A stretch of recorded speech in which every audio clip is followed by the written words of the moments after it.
Hare Krishna and welcome to this video, part 3 here on Bhagavad-gita, verse 7, chapter 4. And we are beginning with sentence number 3,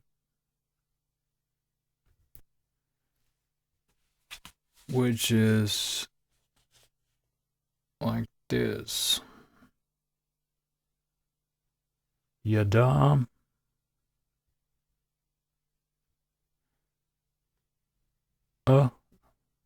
dharma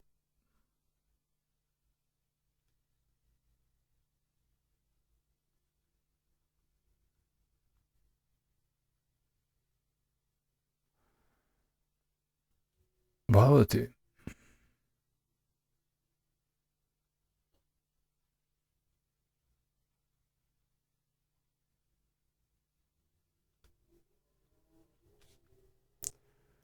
And then we have tada aham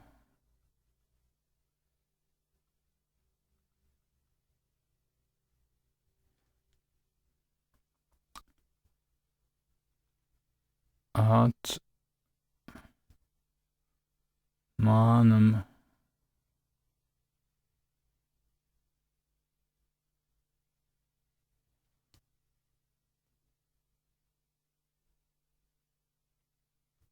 srijami.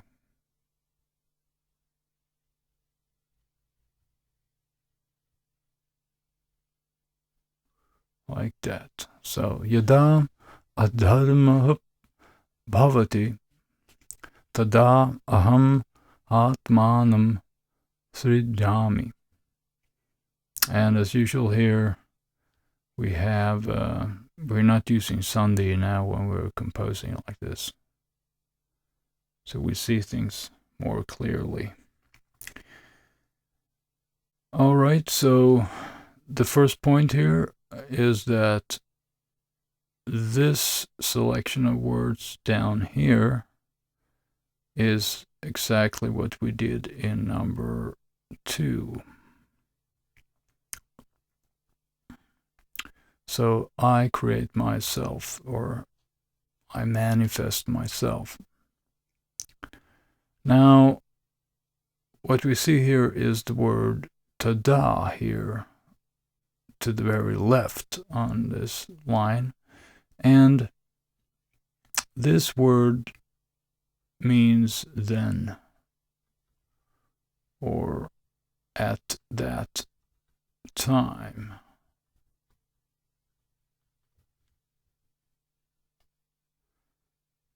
So at that time, I create myself, I manifest myself.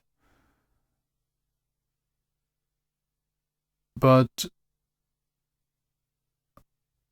which time is that, you could ask? Well, to understand that, you have to understand what the conditions are. And those conditions are specified up here. So this construction here, this relative kind of clause here with these two words here that are working in harmony together. And this is, the first one here is when.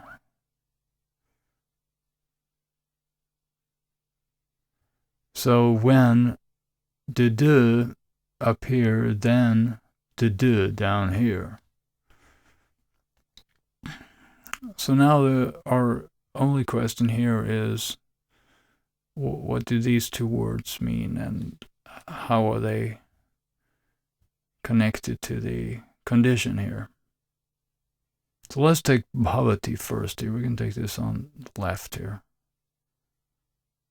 And this comes from the root bhu,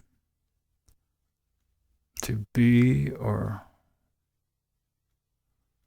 to exist.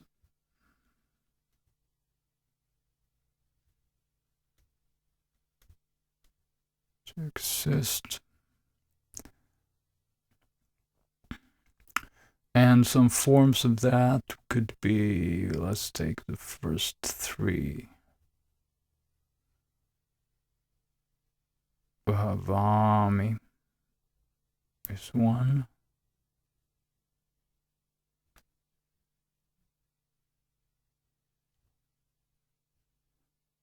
Bhavasi.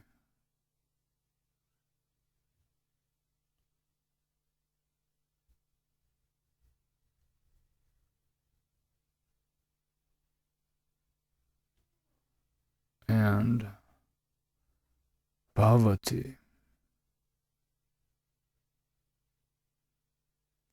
So, and this is first person, second person, third person. And these are all present, active, indicative.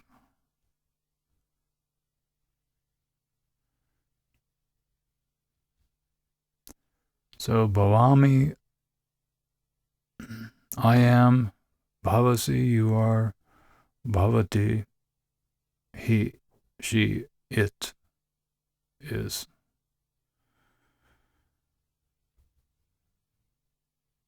So here then we have Bhavati.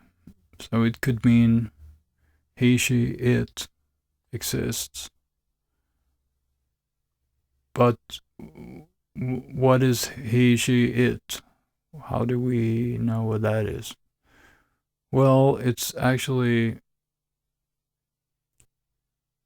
we're lucky because there's a word here that is a noun and specifies the subject. So this is the subject.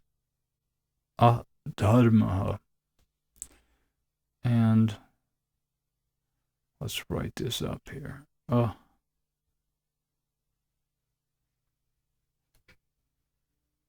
Dharma.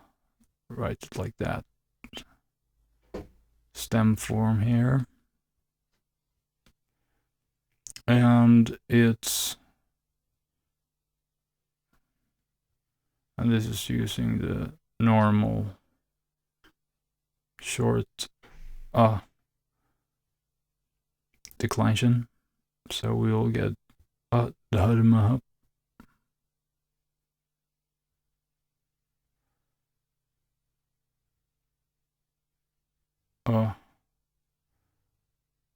Dharmam.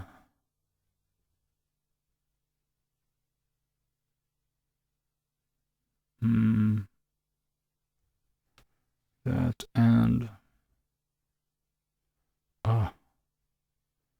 dharmana. And we'll get like one of those because of the R, the prior R there. You get a special N. Okay, so this is instrumental singular. This is accusative singular, and this is nominative singular. And dharma means non-dharma. And dharma means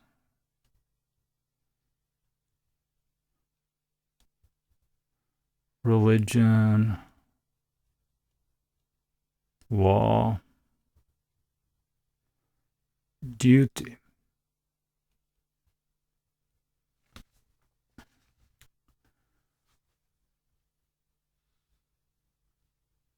So the idea here then is that it is the dharma, the explicit subject here, which is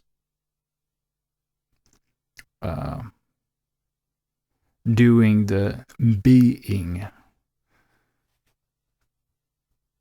So we can write it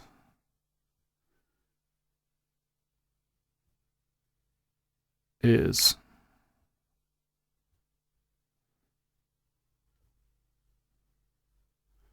Or exists, perhaps.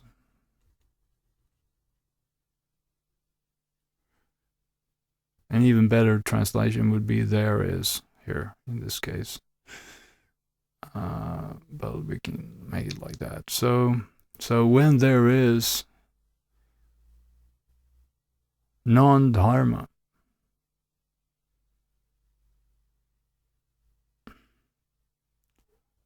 non-dharma,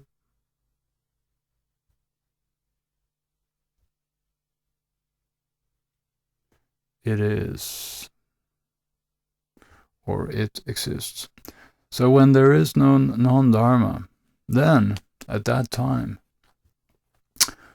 I create myself.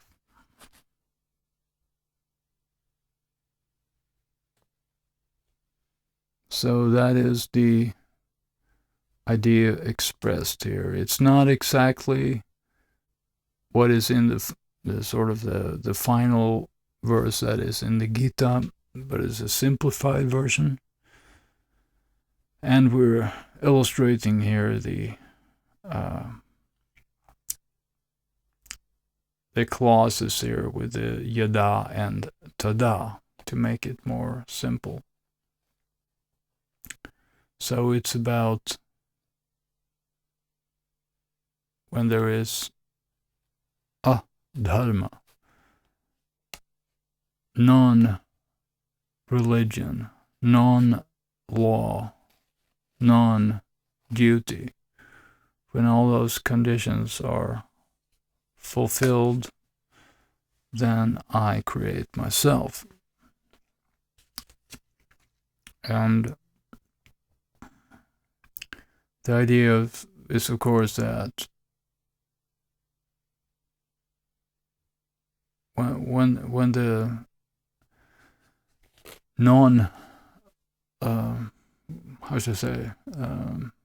unlawfulness in terms of religion, in terms of worship of God and devotion to God and all these things, when that is